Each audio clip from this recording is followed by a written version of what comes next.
ਸਤਨਾਮ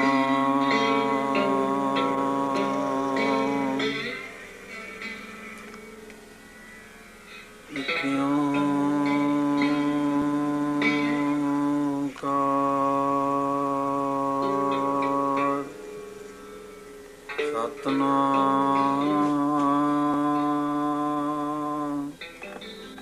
ਵਾਹਿਗੁਰੂ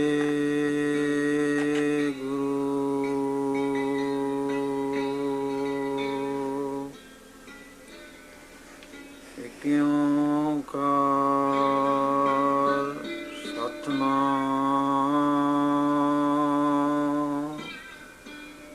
ਵਾਹਿਗੁਰੂ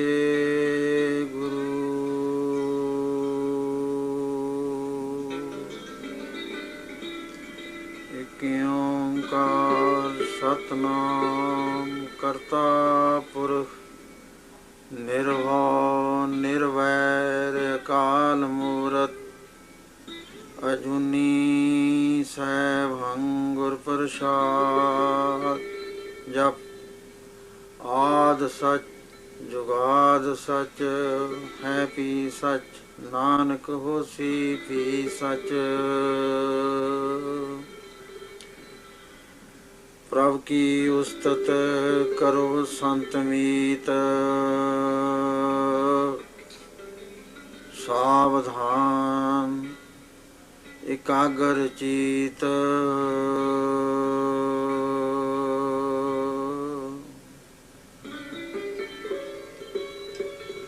ਸਾਵਧਾਨ ਇਕਾਗਰ ਚੀਤ ਪੰਖੀ ਬਿਰਖ ਸੁਹਾਵੜੇ ਉਡੇ ਦਹਿ ਦਿਸ ਜਾਏ ਜੇਤਾ ਉਡੇ ਦੁਖ ਘਣੋ ਦਾਝੇ ਤੇ ਬਿਲ ਲਾਏ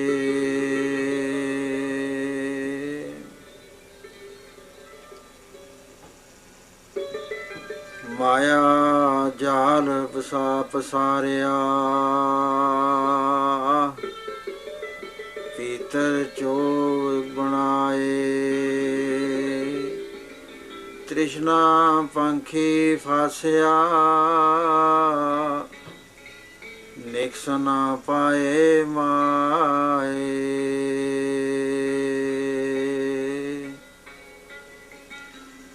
ਸਾਧ ਸੰਗਤ ਜੀ ਕਈਆਂ ਦਿਨਾਂ ਤੋਂ ਵਿਚਾਰ ਚੱਲ ਰਹੀ ਹੈ ਕਿ ਆਪਣੇ ਆਤਮ ਸਰੂਪ ਆਤਮ ਮਾਰਗ ਪ੍ਰਭੂ ਮਾਰਗ ਇਸ ਦੀ ਸੋਝੀ ਕਿਸ ਤਰ੍ਹਾਂ ਹੋਵੇ ਤੇ ਜਿਸ ਕੰਮ ਨੂੰ ਕਰਨ ਵਾਸਤੇ ਅਸੀਂ ਸੰਸਾਰ ਵਿੱਚ ਆਏ ਹਾਂ ਉਸ ਨੂੰ ਕਿਸ ਤਰ੍ਹਾਂ ਕੀਤਾ ਜਾਵੇ। ਫਰਮਾਨ ਹੈ ਗੁਰੂ ਮਹਾਰਾਜ ਦਾ, ਇਹਾਂ ਖਾਟ ਚਲੋ ਹਰ ਲਾਹਾ ਅੱਗੇ ਵਸਣ ਸਵੇਲਾ। ਲਾਹਾ ਕਿਸ ਚੀਜ਼ ਦਾ ਖੱਟਣਾ ਹੈ ਇੱਥੇ, ਤੇ ਅੱਗੇ ਜਾ ਕੇ ਸੁਖਾਲੇ ਕਿਸ ਤਰ੍ਹਾਂ ਰਹਿਣਾ ਹੈ, ਉਹਦੀ ਵਿਚਾਰ ਚੱਲ ਰਹੀ ਸੀ ਕਿ ਭਈ ਪ੍ਰਾਪਤ ਮਨੁੱਖ ਦੇ ਹੁਰੀਆ, ਗੋਬਿੰਦ ਮਿਲਣ ਕੀਏ ਤੇਰੀ ਵਰੀਆ। ਅਵਰ ਕਾਜ ਤੇਰੇ ਕਿਤੇ ਨਾ ਕਾਮ, ਮਿਲ ਸਾਧ ਸੰਗਤ ਭਜ ਕੇਵਲ ਨਾਮ। ਸਰੰਜਾਮ ਲਾਗ ਭਵਜਲ ਤਰਨ ਕੈ, ਜਨਮ ਵਿਰਥਾ ਜਾਤ ਰੰਗ ਮਾਇਆ ਕੈ। ਗੁਰ ਸੇਵਾ ਤੇ ਭਗਤ ਕਮਾਈ, ਤਬ ਇਹ ਮਾਨਸ ਦੇਹੀ ਪਾਈ। ਇਸ ਦੇਹੀ ਕੋ ਸਿਮਰੇ ਦੇਵ, ਸੋ ਦੇਹੀ ਭਜ ਹਰ ਕੀ ਸੇਵ। ਭਜੋ ਗੋਬਿੰਦ ਭੂਲ ਮਤ ਜਾਹੋ, ਮਾਨਸ ਜਨਮ ਕਾਈ ਲਾਹੋ।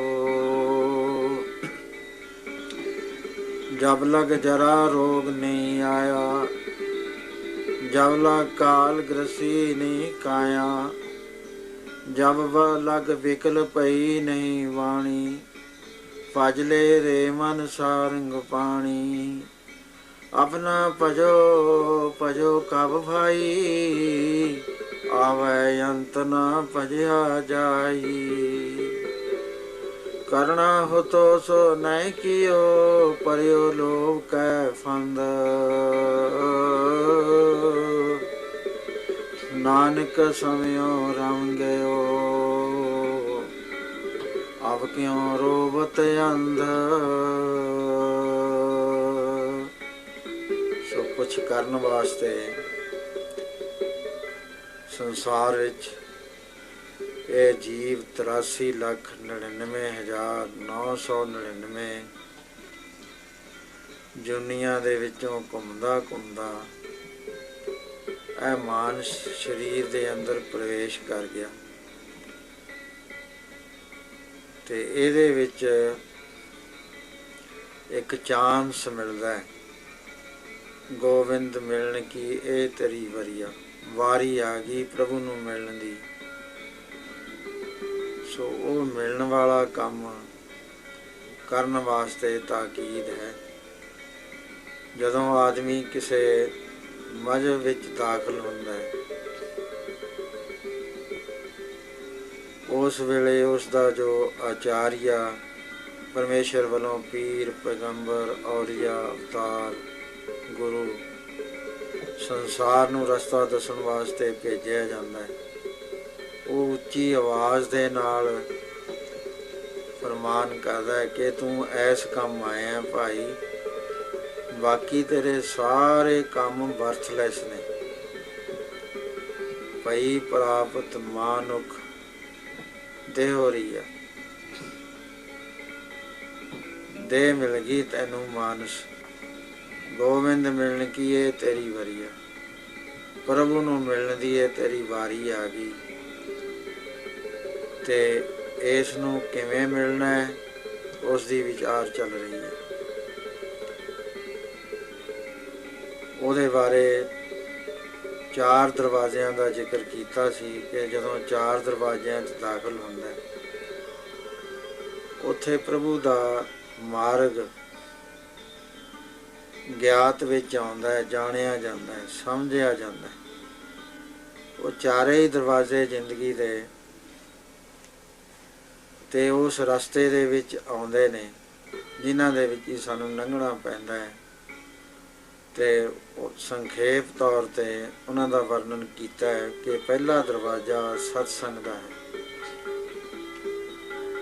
ਸਤਸੰਗ ਕਿਸ ਤਰ੍ਹਾਂ ਕਰਨੀ ਹੈ, ਸਤਸੰਗ ਵਿੱਚ ਕੀ ਹੁੰਦਾ ਹੈ, ਸਤਸੰਗ ਦਾ ਕੀ ਫਲ ਹੁੰਦਾ ਹੈ, ਸਤਸੰਗਤ ਕਹੀ ਜਿਹੀ ਹੁੰਦੀ ਹੈ ਤੇ ਉੱਥੇ ਕੈਸੇ ਬਚਨ ਹੁੰਦੇ ਨੇ, ਇਸ ਦਾ ਵਿਚਾਰ ਕਰ ਰਹੇ ਹਾਂ। ਤੇ ਉਹਦੇ ਵਿੱਚ ਦੱਸਿਆ ਸੀ ਸੰਖੇਪ ਨਾਲ ਕਿ ਪਹਿਲਾਂ ਆਦਮੀ ਦੇ ਅੰਦਰ ਸ਼ਰਧਾ ਹੋਣੀ ਚਾਹੀਦੀ। ਜਦ ਤੱਕ ਆਦਮੀ ਦੇ ਹਿਰਦੇ 'ਚ ਪਿਆਰ ਦਾ ਅੰਮ੍ਰਿਤ ਨਹੀਂ ਪ੍ਰਤੀਤ ਦਿੰਦਾ, ਉਨੀ ਦੇਰ ਤੱਕ ਸ਼ਰਧਾ ਨਹੀਂ ਆਇਆ ਕਰਦੀ। ਜੋ ਆਦਮੀ ਅਕਲ ਵਾਲਾ ਹੈ, ਦਿਮਾਗ ਵਾਲਾ ਹੈ, ਤਰਕ ਵਾਲਾ ਹੈ, ਉਹਦੇ ਮਨ ਦੀ ਆਪਣੀ ਕਨਸੈਪਸ਼ਨ ਹੁੰਦੀ ਹੈ, ਭਾਵੇਂ ਆਸਤਕ ਹੈ ਭਾਵੇਂ ਨਾਸਤਕ ਹੈ। ਜਿੰਨਾ ਉਸਨੇ ਜਾਣ ਲਿਆ ਉਨੀ ਉਹ ਬਾਤ ਕਰਦਾ ਹੈ। ਉਸ ਤੋਂ ਅੱਗੇ ਜੇ ਕੋਈ ਬਾਤ ਕਰੇ ਉਹ ਆਪਣੀ ਹੀ ਅਕਲ ਦੇ ਮੁਤਾਬਕ ਤਰਕ ਕਰਦਾ ਉਸ ਗੱਲ ਦੇ ਉੱਤੇ ਤੇ ਉਸ ਨੂੰ ਡਿਨਾਈ ਕਰਦਾ ਹੈ, ਕਿਉਂਕਿ ਉਹ ਆਪਣੇ ਇਲਮ ਨੂੰ ਇਹ ਸਮਝਦਾ ਹੈ ਕਿ ਜੋ ਕੁਛ ਮੈਂ ਜਾਣਿਆ ਇਹ ਪੂਰਾ ਹੈ। ਮਹਾਰਾਜ ਕਹਿੰਦੇ ਨਹੀਂ ਪ੍ਰੇਮੀਆ, ਤੈਂ ਤਾਂ ਅਜੇ ਕੁਛ ਵੀ ਨਹੀਂ ਜਾਣਿਆ, ਤੈਨੂੰ ਤਾਂ ਅਜੇ ਇਹ ਵੀ ਨਹੀਂ ਪਤਾ ਕਿ ਮੈਂ ਕੌਣ ਹਾਂ, ਉਹਦਾ ਕੀ ਰੰਗ ਹੈ, ਕੀ ਰੂਪ ਹੈ, ਕਿੱਥੋਂ ਆਉਂਦਾ ਹੈ ਤੇ ਕਿੱਥੇ ਚਲਿਆ ਜਾਂਦਾ ਹੈ, ਕਦ ਕੁ ਤੋਂ ਇਹ ਸਫ਼ਰ ਸ਼ੁਰੂ ਹੋਇਆ। ਤੂੰ ਤਾਂ ਕੁਛ ਵੀ ਨਹੀਂ ਜਾਣਦਾ, ਅਣਜਾਣ ਹੈ। ਜੇ ਕਹੇ ਮੈਂ ਪੜ੍ਹਿਆ ਹੋਇਆ ਜੀ, ਬਹੁਤ ਮੈਂ ਪੁਸਤਕਾਂ ਪੜ੍ਹੀਆਂ ਨੇ, ਤਾਂ ਮਹਾਰਾਜ ਕਹਿੰਦੇ ਪੁਸਤਕਾਂ ਪੜ੍ਹਨ ਦੇ ਨਾਲ ਗੱਲ ਨਹੀਂ ਬਣਦੀ, ਕਿਉਂਕਿ ਪੁਸਤਕਾਂ ਵੀ ਇੱਕ ਮਾਇਆ ਦਾ ਚਮਤਕਾਰ ਹੈ ਦਿਮਾਗ ਦਾ। ਉਹਦੇ ਵਿੱਚੋਂ ਪਤਾ ਨਹੀਂ ਲੱਗ ਸਕਿਆ ਕਰਦਾ ਕਿ ਇਹ ਜੋ ਰਸਤਾ ਹੈ ਉਹ ਰੀਅਲਾਈਜੇਸ਼ਨ ਦਾ ਹੈ। ਬੁੱਧੀ ਮੰਡਲ ਦਾ ਇਹ ਰਾਹ ਨਹੀਂ ਹੈ, ਅਨੁਭਵ ਮੰਡਲ ਦਾ ਰਸਤਾ ਹੈ। ਅਨੁਭਵ ਮੰਡਲ ਦੇ ਵਿੱਚ ਇਹ ਚੀਜ਼ ਜਾਣੀ ਜਾਂਦੀ ਹੈ ਜਿਸ ਨੂੰ ਸਿਕਸਥ ਸੈਂਸ ਕਹਿੰਦੇ ਨੇ, 6ਵੀਂ ਸੈਂਸ। 5 ਇੰਦਰੀ ਹੈਗੇ ਅਤੇ 6ਵਾਂ ਜਿਹੜਾ ਹੈ ਉਹ ਜਦ ਤੱਕ ਨਹੀਂ ਖੁੱਲ੍ਹਦਾ ਉਨੀ ਦੇਰ ਤੱਕ ਉਸ ਚੀਜ਼ ਦਾ ਅਨੁਭਵ ਨਹੀਂ ਹੁੰਦਾ। ਉਹ ਅਨੁਭਵ ਦਾ ਨੇਤਰ ਹੈ। ਤੀਸਰਾ ਤਿਲ ਹੈ, ਸ਼ਿਵ ਨੇਤਰ ਹੈ। ਸੋ ਉਹ ਜੋ ਗਿਆਨ ਪ੍ਰਾਪਤ ਹੋਇਆ ਕਿਤਾਬਾਂ ਤੋਂ, ਆਪਣੇ ਨਿਜ ਦੇ ਤਜਰਬੇ 'ਚੋਂ, ਉਹ ਤਾਂ ਇੰਨਾ ਅਧੂਰਾ ਹੈ ਕਿ ਇਸ ਨੂੰ ਇਹ ਨਹੀਂ ਪਤਾ ਕਿ ਮੈਂ ਪਿਛਲੇ ਜਨਮ ਵਿੱਚ ਕਿੱਥੋਂ ਆਇਆ,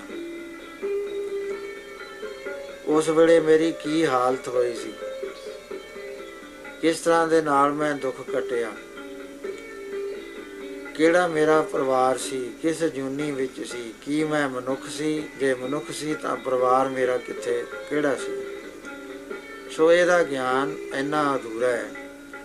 ਤੋ ਉਸ ਵੇਲੇ ਸਾਨੂੰ ਕੀ ਕਰਨਾ ਪੈਂਦਾ ਹੈ, ਉਹ ਹੈ ਕਿ ਐਸੇ ਮਹਾਂਪੁਰਸ਼ ਦੀ ਸ਼ਰਨ 'ਚ ਜਾਣਾ ਪੈਂਦਾ ਹੈ ਜਿਸ ਨੂੰ ਤ੍ਰਿਕਾਲ ਦਰਸ਼ਤਾ ਹੈ। ਪਹਿਲਾਂ ਵੀ ਪਤਾ ਹੈ, ਹੁਣ ਦਾ ਵੀ ਪਤਾ ਹੈ ਅਤੇ ਅੱਗੇ ਦਾ ਵੀ ਪਤਾ ਹੈ। ਸੋ ਗੁਰੂ ਮਹਾਰਾਜ ਫਰਮਾਨ ਕਰਦੇ ਨੇ ਕਿ ਭਾਈ ਸੰਤ ਗਲਤ ਨਹੀਂ ਬੋਲਿਆ ਕਰਦੇ। ਸੰਤਨ ਕੀ ਸੁਣ ਸਾਚੀ ਸਾਖੀ, ਕਹਿੰਦੇ ਗਵਾਹੀ ਸੁਣ ਲੈ ਸੰਤਾਂ ਦੀ, ਉਹ ਝੂਠੀ ਅਤੇ ਇਮੈਜਨਰੀ ਗਵਾਹੀਆਂ ਨਹੀਂ ਦਿਆ ਕਰਦੇ। ਉਹਨਾਂ ਦੀ ਜੋ ਗਵਾਹੀ ਹੁੰਦੀ ਹੈ ਉਹ ਪੂਰੀ ਹੁੰਦੀ ਹੈ। ਸੰਤਨ ਕੀ ਸੁਣ ਸਾਚੀ ਸਾਖੀ, ਸੱਚੀ ਗਵਾਹੀ ਦਿੰਦੇ ਨੇ। ਸੋ ਬੋਲੇ ਜੋ ਪੇਖਾਂ ਆਖੀ, ਉਹ ਉਹੀ ਗੱਲ ਬੋਲਦੇ ਨੇ ਜਿਹੜੀ ਅੱਖਾਂ ਦੇ ਨਾਲ ਦੇਖ ਲੈਂਦੇ ਨੇ। ਦੂਸਰੀ ਗੱਲ ਸੁਣੀ ਸੁਣਾਈ ਨਹੀਂ ਸੰਤ ਕਿਹਾ ਕਰਦੇ। ਜੋ ਅਨੁਭਵ 'ਚ ਆ ਗਈ ਅਤੇ ਮਹਾਂਪੁਰਸ਼ਾਂ ਦੇ ਸਿਧਾਂਤ ਦੇ ਨਾਲ, ਗੁਰੂਆਂ ਪੀਰਾਂ ਦੇ ਸਿਧਾਂਤ ਦੇ ਨਾਲ ਰਲ ਗਈ, ਉਹ ਗੱਲ ਉਹ ਕਹਿੰਦੇ ਨੇ, ਨਹੀਂ ਦੂਸਰੀ ਨਹੀਂ ਕਿਹਾ ਕਰਦੇ। ਸੋ ਉਹਨਾਂ ਦਾ ਜੋ ਗਿਆਨ ਹੁੰਦਾ ਹੈ ਉਹ ਮਨੁੱਖ ਬੁੱਧੀ ਦੀ ਸੀਮਾ ਤੋਂ ਪਾਰਲਾ ਗਿਆਨ ਹੁੰਦਾ ਹੈ, ਜਿਸ ਨੂੰ ਬਲਬਲੇ ਦਾ ਗਿਆਨ ਆਖਦੇ। ਪ੍ਰੈਕਟੀਕਲ ਗਿਆਨ ਹੁੰਦਾ ਹੈ, ਥਿਓਰੀਟੀਕਲ ਗਿਆਨ ਨਹੀਂ ਹੋਇਆ ਕਰਦਾ। ਸੋ ਉਹਨਾਂ ਦਾ ਫਰਮਾਨ ਹੈ ਕਿ ਪਹਿਲਾ ਦਰਵਾਜ਼ਾ ਸਤਸੰਗ ਦਾ ਹੈ। ਸਤਸੰਗ ਦੇ ਵਿੱਚ ਸ਼ਰਧਾ ਨਾਲ, ਪਿਆਰ ਹਿਰਦੇ 'ਚ ਲੈ ਕੇ, ਸ਼ਰਧਾ ਲੈ ਕੇ। ਜਦ ਤੱਕ ਪਿਆਰ ਨਹੀਂ ਹੋਏਗਾ ਸ਼ਰਧਾ ਨਹੀਂ ਹੋਇਆ ਕਰਦੀ। ਨਿਮਰਤਾ ਦੇ ਨਾਲ, ਸ਼ਰਧਾ ਦੇ ਨਾਲ ਸਤਸੰਗ 'ਚ ਆਉਣਾ, ਫਿਰ ਚਿੱਤ ਨੂੰ ਇਕਾਗਰ ਕਰਕੇ ਬੈਠਣਾ। ਸੋ ਇਕਾਗਰਤਾ ਬਾਰੇ ਜ਼ਿਕਰ ਕੀਤਾ ਸੀ ਕਿ ਇਹ ਮਨ ਭਾਉਂਦਾ ਫਿਰਦਾ। ਮਹਾਰਾਜ ਦਾ ਫਰਮਾਨ ਹੈ ਕਿ ਪ੍ਰਭ ਕੀ ਉਸਤਤ ਕਰੋ ਸੰਤ ਮੀਤ। ਕਿਸ ਤਰ੍ਹਾਂ ਕਰੀਏ? ਕਹਿੰਦੇ ਸਾਵਧਾਨ ਇਕਾਗਰ ਚੀਤ, ਚਿੱਤ ਨੂੰ ਇਕਾਗਰ ਕਰਕੇ ਹਰੀ ਦਾ ਜਸ ਕੀਤਾ ਜਾਵੇ, ਫਿਰ ਪੂਰਾ ਪੂਰਾ ਫਲ ਪ੍ਰਾਪਤ ਹੁੰਦਾ ਹੈ। ਕਈ ਕੋਟਕ ਜਗ ਫਲਾ ਸੁਣ ਗਾਵਣ ਹਾਰੇ ਰਾਮ। ਕਿੰਨਾ ਫਲ ਹੋ ਗਿਆ ਜਿਹੜਾ ਅਸੀਂ ਇਮੈਜਿਨ ਹੀ ਨਹੀਂ ਕਰ ਸਕਦੇ। ਸੋ ਇਸ ਤਰ੍ਹਾਂ ਦੇ ਨਾਲ ਮਨ ਇਕਾਗਰ ਨਹੀਂ ਹੁੰਦਾ। ਕਿਤਾਬਾਂ ਪੜ੍ਹ ਲਓ, ਕਹਿੰਦੇ ਭੁੱਲ ਜਾਂਦਾ ਆਦਮੀ। ਕਿਤਾਬਾਂ ਪੜ੍ਹ ਕੇ ਇਹਨੂੰ ਬਨ ਕਹਿੰਦੇ ਨੇ, ਗਹਿਬਰ ਬਨ। ਪੜ੍ਹਿਆ ਨਹੀਂ ਭੇਦ ਬੁੱਝਿਆ ਪਾਵ। ਪੜ੍ਹੇ ਤੇ ਨਹੀਂ ਪਤਾ ਲੱਗਦਾ ਗੱਲ, ਜਿੰਨੀ ਦੇਰ ਤੱਕ ਬੁੱਝਦਾ ਨਹੀਂ ਹੈ ਉਨਾ ਚਿਰ ਪਤਾ ਨਹੀਂ ਲੱਗਦਾ। ਘਰ ਘਰ ਪੜ੍ਹ ਪੜ੍ਹ ਪੰਡਤ ਥਕੇ, 6 ਘਰ 6 ਗੁਰ। ਕਹਿੰਦੇ 6 ਸ਼ਾਸਤਰ, ਗੀਤਾ, 4 ਵੇਦ, 27 ਸਿਮਰਤੀਆਂ, ਉਪਨਿਸ਼ਦਾਂ, ਕੁਰਾਨ ਸ਼ਰੀਫ, ਤੌਰੇਤ, ਅੰਜੀਲ, ਜ਼ਬੂਰ, ਬਾਈਬਲ, ਗੁਰੂ ਗ੍ਰੰਥ ਸਾਹਿਬ ਅਤੇ ਹੋਰ ਅਨੇਕਾਂ ਮਹਾਂਪੁਰਸ਼ਾਂ ਦੇ ਪ੍ਰਵਚਨ। ਕਹਿੰਦੇ ਪੜ੍ਹ ਪੜ੍ਹ ਕੇ ਥੱਕ ਗਿਆ। ਕੌਣ ਥੱਕ ਗਿਆ? ਗਿਆਨੀ, ਪੰਡਤ, ਫਿਲਾਸਫਰ ਥੱਕ ਗਏ। ਕਹਿੰਦੇ ਦੂਸਰੇ ਜਿਹੜੇ ਸਿੱਧ ਸੀਗੇ ਉਹ ਸਮਾਧੀ ਲਾ ਕੇ ਥੱਕ ਗਏ, ਗੱਲ ਦੀ ਸਮਝ ਨਾ ਪਈ। ਕਰ ਕਰ ਪੜ ਪੜ ਪੰਡਤ ਥਕੇ ਸਿੱਧ ਸਮਾਧ ਲਗਾਏ। ਇਹ ਮਨ ਵਸ ਨ ਆਵੇ ਥਕੇ ਕਰਮ ਕਮਾਏ। ਪਰ ਇਹ ਜਿਹੜਾ ਮਨ ਹੈ ਇਹਦੇ ਉੱਤੇ ਵਸੀਕਾਰ ਨਹੀਂ ਹੋ ਸਕਦਾ। ਐਸਾ ਇੰਸਟਰੂਮੈਂਟ ਹੈ, ਐਸੀ ਸੈਂਸ ਹੈ ਇਸ ਸਰੀਰ ਦੇ ਅੰਦਰ ਜਿਹੜੀ ਇਸ ਦੀ ਸ਼ਕਤੀ ਤੋਂ ਬਾਹਰ ਹੈ, ਇਸ ਨੂੰ ਓਵਰਪਾਵਰ ਕਰ ਲੈਂਦੀ। ਇਸੇ ਵਾਸਤੇ ਹਰ ਰੋਜ਼ ਅਰਦਾਸ ਦੇ ਵਿੱਚ ਆਖਿਆ ਜਾਂਦਾ ਹੈ ਕਿ ਹੇ ਸਤਿਗੁਰੂ, ਗੁਰਸਿੱਖਾਂ ਦਾ ਮਨ ਨੀਵਾਂ ਮਤ ਉੱਚੀ। ਤੇ ਮਤ ਨੂੰ ਅਭਿਮਾਨ ਹੋ ਜਾਏਗਾ ਉੱਚੀ ਨੂੰ। ਕਹਿੰਦੇ ਨਹੀਂ ਮਹਾਰਾਜ, ਮਤ ਕਾ ਰਾਖਾ ਆਪ ਅਕਾਲ ਪੁਰਖ। ਉਹ ਜਿਹੜੀ ਬੁੱਧੀ ਹੈ ਉਹ ਵੀ ਗਲਤ ਨਾ ਹੋ ਜਾਵੇ, ਉਹਦਾ ਵੀ ਰਾਖਾ ਤੂੰ ਹੋਵੇਂ, ਕਿਉਂਕਿ ਮਨ ਜਦ ਤੱਕ ਸਾਥ ਨਹੀਂ ਦਿੰਦਾ ਓਨੀ ਦੇਰ ਤੱਕ ਗੱਲ ਨਹੀਂ ਬਣਦੀ। ਮੰਮਾ ਮਨ ਸਿਉ ਕਾਜ ਹੈ, ਮਨ ਸਾਧੇ ਸਿੱਧ ਹੋਏ। ਮਨ ਹੀ ਮਨ ਸਿਉ ਕਹੇ ਕਬੀਰਾ, ਮਨ ਸਾ ਮਿਲਿਆ ਨਾ ਕੋਏ। ਸਾਰਾ ਕੰਮ ਮਨ ਨਾਲ ਹੀ ਹੋਇਆ ਕਰਦਾ। ਮਨ ਦੇ ਬੇਅੰਤ ਰਸਤੇ, ਮਨ ਕੀ ਮਤੀ ਖਿੰਡੀਆਂ ਬਹੁਤ ਪਏ ਅਸਗਾ। ਮਹਾਰਾਜ ਕਹਿੰਦੇ ਇੰਨੇ ਰਸਤੇ ਨੇ ਇਸ ਦੇ ਕਿ ਪਤਾ ਹੀ ਨਹੀਂ ਚੱਲਦਾ, ਬਹੁਤ ਨੇ। ਇਹ ਉਡਣ ਪੰਖੇਰੂ ਬਣ ਕਾ, ਇਹ ਮਨ ਉਡਣ ਪੰਖੇਰੂ ਬਣ ਕਾ। ਜਦ ਉੜਦਾ ਇਹ ਕਬੀਰ ਮਨ ਪੰਖੀ ਪਿਆ, ਉਡ ਉਡ ਦਹਿ ਦਿਸ ਜਾਏ। ਤੁਸਾਂ ਦਿਸ਼ਾ ਵੱਲ ਉੜਦਾ ਹੈ, ਇਹਨੂੰ ਕਿਤੇ ਪਾਬੰਦੀ ਨਹੀਂ ਲੱਗੀ ਹੋਈ ਕਿ ਇੱਧਰ ਨਹੀਂ ਉੜਨਾ। ਭੈੜੀ ਤੇ ਭੈੜੀ ਥਾਂ ਜਾ ਕੇ ਬੈਠ ਜਾਂਦਾ। ਜੇ ਉਸ ਗੱਲ ਦਾ ਪਤਾ ਪਬਲਿਕ ਨੂੰ ਲੱਗੇ ਵੀ ਇਹਦਾ ਮਨ ਇੱਥੇ ਫਿਰਦਾ ਸੀ ਤਾਂ ਕਿੰਨੀ ਸ਼ਰਮਿੰਦਗੀ ਹੋਵੇ। ਲੇਕਿਨ ਇਹ ਪਰਦੇ ਵਿੱਚ ਗੱਲ ਕਰਦਾ ਹੈ, ਦੂਸਰੇ ਨੂੰ ਨਹੀਂ ਪਤਾ ਲੱਗਦਾ। ਜੇ ਦੂਸਰੇ ਨੂੰ ਪਤਾ ਲੱਗਦਾ ਹੁੰਦਾ ਫਿਰ ਇਹ ਸ਼ਰਮਸ਼ਾਰ ਹੋ ਜਾਂਦਾ ਵੀ ਮੇਰਾ ਤਾਂ ਪਤਾ ਹੈ। ਲੇਕਿਨ ਪਤਾ ਤਾਂ ਹੈ ਸਾਧ ਸੰਗਤ ਜੀ, ਵਾਹਿਗੁਰੂ ਨੂੰ ਸਾਰਾ ਹੀ ਪਤਾ ਹੈ। ਘਟ ਘਟ ਕੇ ਅੰਤਰ ਕੀ ਜਾਣਤ, ਭਲੇ ਬੁਰੇ ਕੀ ਪੀਰ ਪਛਾਨਤ। ਪੇਖਤ ਸੁਨਤ ਸਦਾ ਹੈ ਸੰਗੇ, ਮੈਂ ਮੂਰਖ ਜਾਣਿਆ ਦੂਰੀ ਰੇ। ਕਹਿੰਦੇ ਉਹ ਤਾਂ ਦੇਖ ਵੀ ਰਿਹਾ ਜਿਹੜਾ ਕੁਛ ਮੈਂ ਸੋਚ ਰਿਹਾ, ਤੇ ਜਿਹੜਾ ਮੈਂ ਮਨ ਦੇ ਅੰਦਰ ਬੋਲ ਰਿਹਾ ਉਹ ਸੁਣ ਵੀ ਰਿਹਾ। ਮਨ ਵੀ ਬੋਲਦਾ, ਕਹਿੰਦੇ ਹਾਂ ਬੋਲਦਾ। ਚਾਰ ਕਿਸਮ ਦੀ ਬੋਲੀ ਹੋਇਆ ਕਰਦੀ, ਜਿਹਨੂੰ ਅਸੀਂ ਬੋਲੀ ਕਹਿੰਦੇ ਹਾਂ ਵੀ ਬੋਲਦਾ ਫਲਾਣਾ ਆਦਮੀ। ਉਹਦੇ ਚਾਰ ਹਿੱਸੇ ਹੁੰਦੇ ਨੇ। ਪਹਿਲਾਂ ਪਰਾਵਾਣੀ ਹੁੰਦੀ ਹੈ, ਜਿਸ ਦਾ ਬੁੱਧੀ ਨੂੰ ਨਹੀਂ ਪਤਾ ਹੁੰਦਾ ਵੀ ਕੀ ਅੰਦਰੋਂ ਆ ਰਹੀ ਹੈ ਗੱਲ। ਉਸ ਵੇਲੇ ਮੂਡ ਬਣਦਾ, ਉੱਪਰੋਂ ਕੋਈ ਗੱਲ ਆਉਂਦੀ ਹੈ, ਜੀਵ ਆਤਮਾ ਤੋਂ ਕੋਈ ਐਕਸ਼ਨ ਹੁੰਦਾ ਹੈ। ਉਸ ਵੇਲੇ ਮਨ ਨੂੰ ਔਰ ਬੁੱਧੀ ਨੂੰ ਦੋਹਾਂ ਨੂੰ ਪਤਾ ਨਹੀਂ ਹੁੰਦਾ ਵੀ ਕੀ ਹੋ ਗਿਆ ਐਕਸ਼ਨ। ਉਹ ਅੰਦਰ ਫਿਰ ਫੀਲਿੰਗ 'ਚ ਆਉਂਦੀ ਹੈ। ਉਸ ਨੂੰ ਪਸੰਤੀ ਬਾਣੀ ਕਹਿੰਦੇ ਨੇ। ਅਜੇ ਅੱਖਰਾਂ ਦਾ ਰੂਪ ਨਹੀਂ ਧਾਰਿਆ, ਸਥੂਲ ਭਾਵਾਂ ਦਾ ਰੂਪ ਉਸਨੇ ਧਾਰ ਲਿਆ। ਉਸ ਤੋਂ ਬਾਅਦ ਮਧਮਾ ਬਾਣੀ 'ਚ ਆਉਂਦੀ ਹੈ। ਜਿੱਥੇ ਗਾਲਾ ਹੈ ਇੱਥੇ ਮਧਮਾ ਬਾਣੀ ਹੁੰਦੀ ਹੈ। ਆਪ ਨੂੰ ਸੁਣਦੀ ਹੈ ਪਰ ਅਜੇ ਦੂਸਰੇ ਨੂੰ ਨਹੀਂ ਸੁਣਦੀ। ਇਸ ਤੋਂ ਬਾਅਦ ਵੈਖਰੀ ਬਾਣੀ ਹੁੰਦੀ ਹੈ। ਜਿਹੜਾ ਜਿਸ ਤਰ੍ਹਾਂ ਮੈਂ ਬੋਲ ਰਿਹਾ ਇਹਨੂੰ ਵੈਖਰੀ ਬਾਣੀ ਕਹਿੰਦੇ ਨੇ। ਚਾਰ ਬਾਣੀਆਂ ਨੇ ਤੇ ਚਾਰਾਂ ਦੇ ਵਿੱਚ ਪਬਲਿਕ ਨੂੰ ਇੱਕ ਦਾ ਪਤਾ ਲੱਗਦਾ, ਤਿੰਨ ਦਾ ਨਹੀਂ ਪਤਾ ਲੱਗਦਾ। ਲੇਕਿਨ ਵਾਹਿਗੁਰੂ ਨੂੰ ਚਾਰਾਂ ਦਾ ਹੀ ਪਤਾ ਹੈ। ਜਿੱਥੋਂ ਆ ਰਹੀ ਹੈ ਉਸ ਵੇਲੇ ਉਦੋਂ ਪਹਿਲਾਂ ਪਤਾ ਵੀ ਇਹ ਕੀ ਕਹੂਗਾ।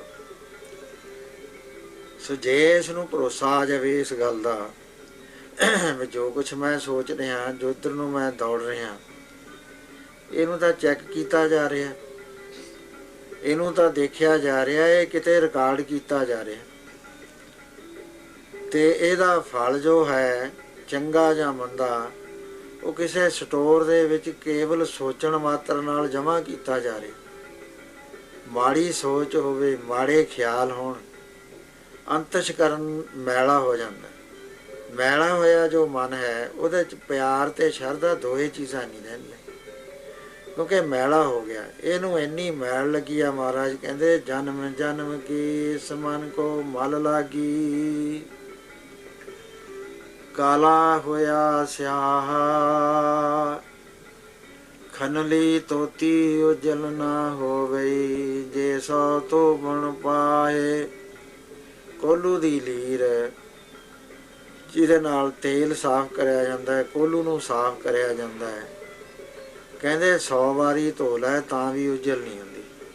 ਇਹ ਇੰਨੀ ਮੈਲ ਮਨ ਨੂੰ ਲੱਗੀ ਹੈ ਵੀ ਸਿਆਹ ਹੋ ਗਿਆ, ਨਾਲੇ ਕਾਲਾ ਨਾਲੇ ਸਿਆਹ, ਐਕਸਟ੍ਰੀਮ ਤੱਕ ਮੈਲਾ ਹੋ ਗਿਆ। ਉਹਦੇ ਵਿੱਚ ਸਾਡੇ ਖਿਆਲਾਂ ਦੀ ਹੋਰ ਮੈਲ ਜਮ੍ਹਾਂ ਹੋਈ ਜਾਂਦੀ ਹੈ।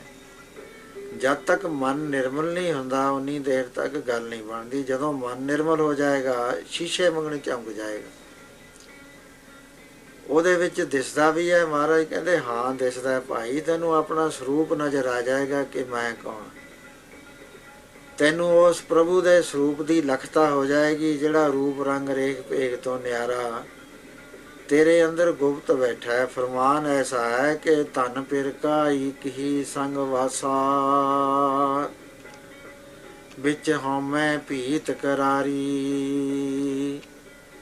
ਉਹ ਰਹਿੰਦੇ ਤਾਂ ਇਕੱਠੇ ਹੀ ਨੇ, ਪਰ ਇੱਕ ਬਹੁਤ ਪਤਲੀ ਪਲਾਸਟਿਕ ਦੇ ਕਾਗਜ਼ ਨਾਲੋਂ ਵੀ ਲੱਖਾਂ ਗੁਣ ਪਤਲੀ ਇੱਕ ਦੀਵਾਰ ਬਣ ਗਈ।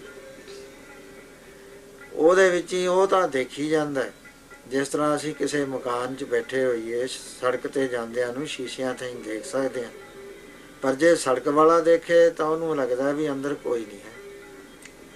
ਜੇ ਸ਼ੀਸ਼ੇ 'ਚ ਹੀ ਦੇਖਣਾ ਵੀ ਹੋਏਗਾ ਤਾਂ ਦੋਏ ਹੱਥ ਲਾ ਕੇ ਸ਼ੀਸ਼ੇ ਨਾਲ ਅੱਖਾਂ ਲਾ ਕੇ ਫੇਰ ਦੇਖ ਸਕਦਾ ਹੈ, ਬਾਹਰੋਂ ਨਹੀਂ ਦੇਖ ਸਕਦਾ, ਕਿਉਂਕਿ ਉੱਥੇ ਪਰਤਵੀਂ ਰੋਸ਼ਨੀ ਪੈ ਰਹੀ।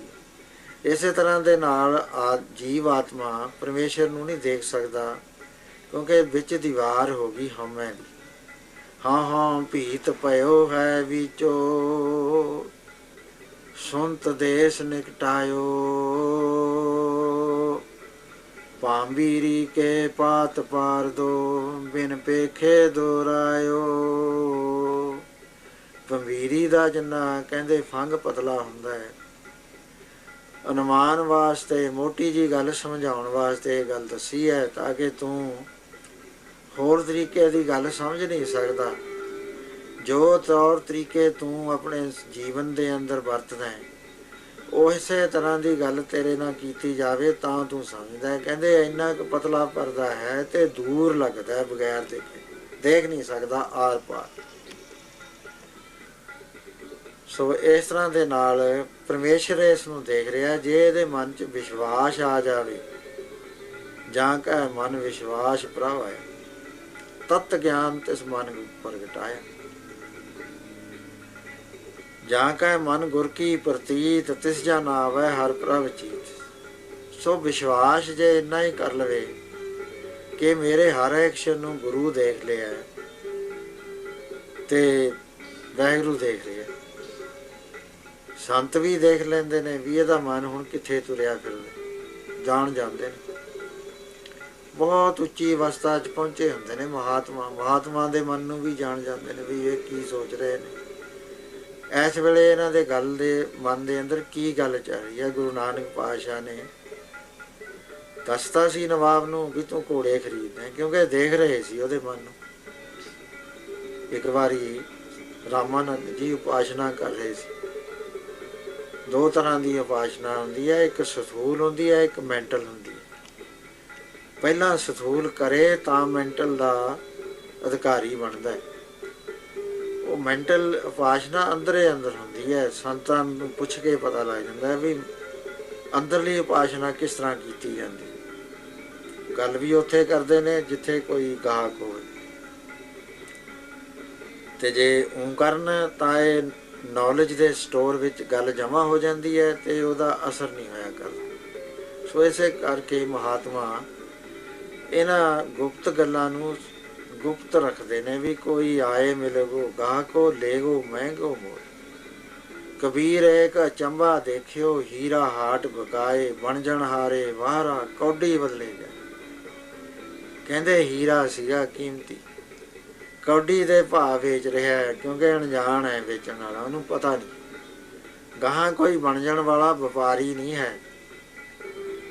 ਵਪਾਰੀ ਨਾ ਹੋਣ ਕਰਕੇ ਕਹਿੰਦੇ ਕੌਡੀ ਦੇ ਬਦਲੇ ਜਾਂਦੇ। ਅਚੰਭਾ ਦੇਖਿਆ ਕਹਿੰਦੇ ਅਸੀਂ।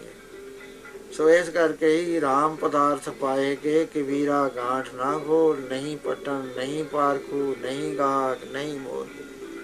ਨਾ ਕੋਈ ਬਾਜ਼ਾਰ ਹੈ, ਨਾ ਕੋਈ ਦੁਕਾਨ ਹੈ, ਨਾ ਕੋਈ ਖਰੀਦਣ ਵਾਲਾ ਹੈ ਤੇ ਨਾ ਕੋਈ ਮੁੱਲ ਦੇਣ ਵਾਲਾ। ਸੋ ਇਸ ਕਰਕੇ ਕਹਿੰਦੇ ਕੋਲ ਰੱਖ ਲੈ।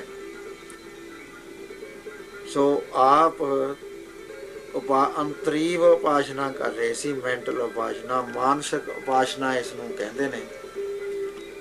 ਤੇ ਉਹਦੇ ਵਿੱਚ ਉਹਨਾਂ ਨੇ ਆਪਣੇ ਇਸ਼ਟ ਦਾ ਇਸ਼ਨਾਨ ਕਰਾਇਆ, ਵਸਤਰ ਪਹਿਨਾਏ, ਤਿਲਕ ਲਾਇਆ, ਮੁਕਟ ਦੇ ਦਿੱਤਾ।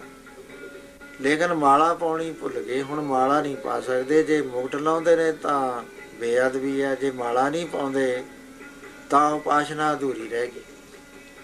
ਚਿੰਤਾ 'ਚ ਪੈ ਗਏ ਰਾਮਾਨੰਦ ਜੀ। ਕਬੀਰ ਸਾਹਿਬ ਉਹਨਾਂ ਦੇ ਸ਼ਿਸ਼, ਸੇਵਕ, ਮਰੀਦ ਬਾਹਰ ਬੈਠੇ ਨੇ, ਇੰਤਜ਼ਾਰ ਕਰ ਰਹੇ ਨੇ ਵੀ ਗੁਰੂਦੇਵ ਜੀ ਵਿਹਲੇ ਹੋਣ ਤਾਂ ਮੈਂ ਦਰਸ਼ਨ ਕਰਾਂ। ਆਪ ਨੇ ਵੀ ਦੇਖਿਆ ਵੀ ਇਹ ਤਾਂ ਬੜੇ ਸੰਕਟ 'ਚ ਫਸ ਗਏ ਮੇਰੇ ਗੁਰੂਦੇਵ।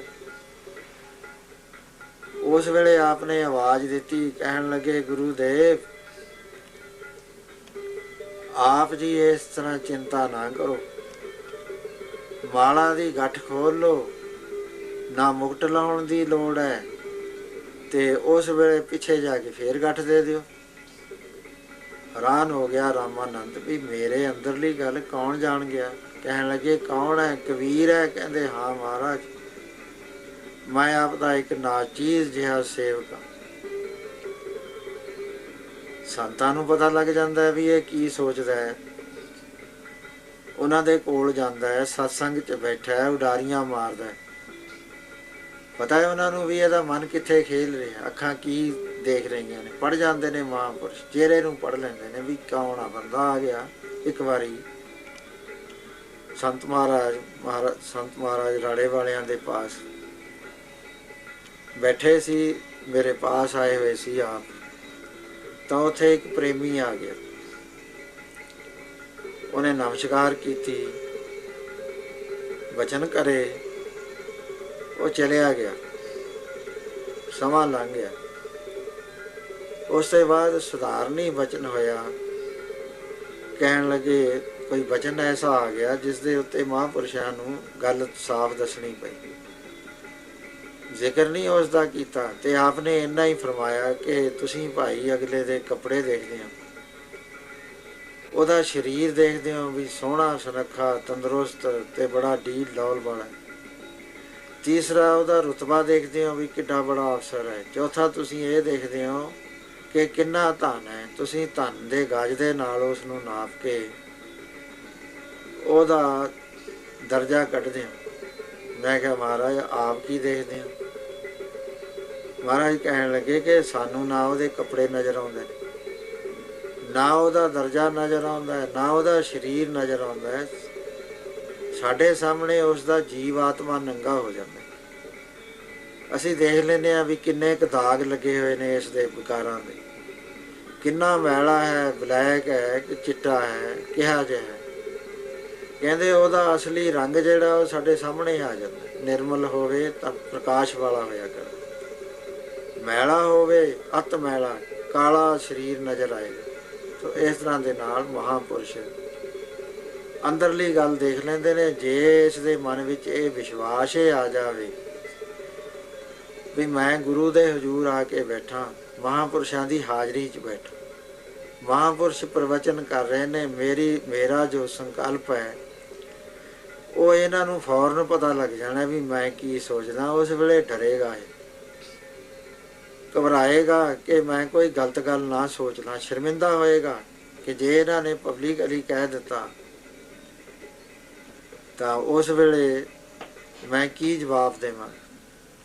ਸੋ ਇਸ ਕਰਕੇ ਜਦ ਤੱਕ ਇਹ ਭਾਵਨਾ ਅੰਦਰ ਨਹੀਂ ਆਉਂਦੀ ਤੇ ਮਨ ਨਹੀਂ ਰੁਕਿਆ ਕਰਦਾ। ਮਨ ਖੁੱਟਹਰ ਤੂੰ ਖਰਾ ਉਦਮਾਤਾ। ਕਹਿੰਦੇ ਤੇਰਾ ਵਿਸ਼ਵਾਸ ਨਹੀਂ ਹੈ, ਤੇਰਾ ਨਹੀਂ ਵਿਸਾਸਾ, ਤੂੰ ਖਰਾ ਉਦਮਾਤਾ। ਤੂੰ ਤਾਂ ਇੰਨਾ ਗਲਤ ਹੈ ਕਿ ਤੇਰਾ ਕੋਈ ਸਾਨੂੰ ਵਿਸ਼ਵਾਸ ਨਹੀਂ ਹੈ। ਕਬਹੂ ਜੀੜਾ ਊਬ ਚੜ੍ਹਤ ਹੈ, ਕਬਹੂ ਜਾਏ ਪਿਆਲੇ, ਲੋਭੀ ਜਿਹੜਾ ਥਿਰ ਨਾ ਰਹਿਤਾ ਹੈ, ਚਾਰੇ ਕੁੰਡਾਂ ਪਾਲੇ। ਇਹ ਥਿਰ ਨਹੀਂ ਰਹਿੰਦਾ, ਚਾਰੇ ਪਾਸਿਆਂ ਨੂੰ ਦੌੜਿਆ ਹੀ ਫਿਰਦਾ। ਜਦੋਂ ਦੌੜਦਾ ਹੈ, ਖਿਆਲ ਕਰਦਾ ਹੈ, ਤੇ ਹੁਣ ਸੁਣੂ ਕੌਣ? ਸਤਸੰਗ ਦੇ ਪ੍ਰਵਚਨ ਹਿਰਦੇ 'ਚ ਕੌਣ ਧਾਰਨ ਕਰੇਗਾ? ਕਿਉਂਕਿ ਮਹਾਂਪੁਰਸ਼ਾਂ ਦਾ ਫਰਮਾਨ ਹੈ ਕਿ ਜੇ ਤੂੰ ਸਤਸੰਗ ਕਰਦਾ ਹੈ ਤਾਂ ਤੈਨੂੰ ਕੁਝ ਕਰਨਾ ਪਏਗਾ। ਤੇ ਗੁਰੂ ਨਾਵੇਂ ਪਾਤਸ਼ਾਹ ਨੇ ਵੀ ਫਰਮਾਨ ਕੀਤਾ ਹੈ, ਰੇ ਮਨ ਰਾਮ ਸਿਉ ਕਰ ਪ੍ਰੀਤ, ਸਰਵਣ ਗੋਵਿੰਦ ਗੁਣ ਸੁਣੋ, ਅਰ ਗਾਓ ਰਸਨਾ ਗੀਤ।